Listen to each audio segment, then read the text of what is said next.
সিলেট মহানগরীর স্থায়ী ও সবচেয়ে বড় পশুর হাট কাজীর বাজার। শুক্রবার বিকেলে এই হাটে গিয়ে দেখা যায় বিক্রেতারা অনেকটা অলস সময় পার করছেন। হাটে মানুষের আনাগোনা দেখা গেলেও তারা এখনই কুরবানির পশু কিনতে চাইছেন না, দাম যাচাই করে চলে যাচ্ছেন।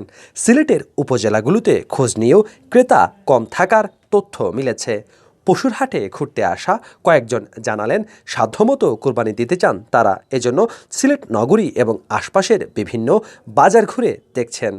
বিভিন্ন হাট ঘুরে বাজেট মিললেই কিনবেন কুরবানির জন্য পছন্দের পশু। অনেকে বাজারে আসলেও এখনই কিনতে চান না কুরবানির জন্য গরু কিংবা ছাগল। ঈদের আগের রাতেই কেনার পরিকল্পনা তাদের। বিভিন্ন হাট ঘুরে গরু দরদামের মাধ্যমে বাজারের অবস্থা দেখতে এসেছেন তারা। কিন্তু বাজার তো এখন আসলে পুরা মতো বইছে না।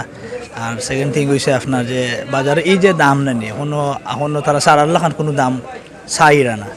আমরা যে বাজেট অনুযায়ী আছে এই বাজেটে এখনো আবো তারা যে গরু যে সার বাড়ায়নি এগুলা কোনো আশ্বাস দিছই না আপনার এখন পর্যন্ত। আমরা দেখলাম যদি বুঝো পরে আমরা লইব না হইলে তো আর আগে লইতে দেখতে হইব বাজার পরে কিতা অবস্থা।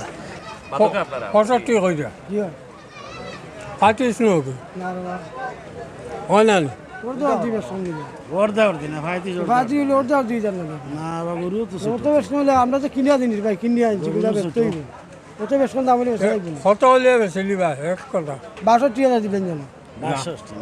কাজীর বাজার ঘুরে দেখা যায় দেশের বিভিন্ন স্থান থেকে ছোট বড় বাহারি রঙের গরু নিয়ে বসে আছেন পাইকাররা। এছাড়া ভারত ও নেপালি গরুরও সমাগম রয়েছে বাজারে, কিন্তু ক্রেতা কম। যারা আসছেন গরু দেখে দরদাম করেই চলে যাচ্ছেন, বিক্রি নেই বললেই চলে। আমরা 2টা বেচছি মাত্র, গরু লইয়া আইছি 70টা, ওইখানে আমি বাতান করছি।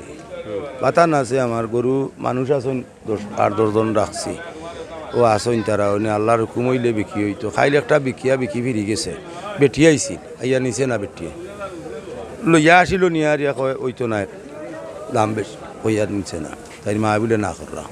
সম্প্রতি সিলেটে করোনা সংক্রমণ ও মহামারীতে মৃত্যুহার বেড়েছে আশঙ্কাজনকভাবে। এই অবস্থায় ঈদকে ঘিরে স্বাস্থ্যবিধি মেনে কোরবানির হাট পরিচালনার নির্দেশ দেওয়া হয়েছে, কিন্তু এখনও পর্যন্ত জেলা কিংবা উপজেলা পর্যায়ে পশুর হাটে স্বাস্থ্যবিধি মানানোর ব্যাপারে নজরদারি চোখে পড়েনি। এতে হতাশা ব্যক্ত করার পাশাপাশি করোনা সংক্রমণ আরও বেড়ে যাওয়ার আশঙ্কা করছেন সচেতন অনেকেই। হাসান মোহাম্মদ শামীম, বাংলা ভিউ, সিলেট।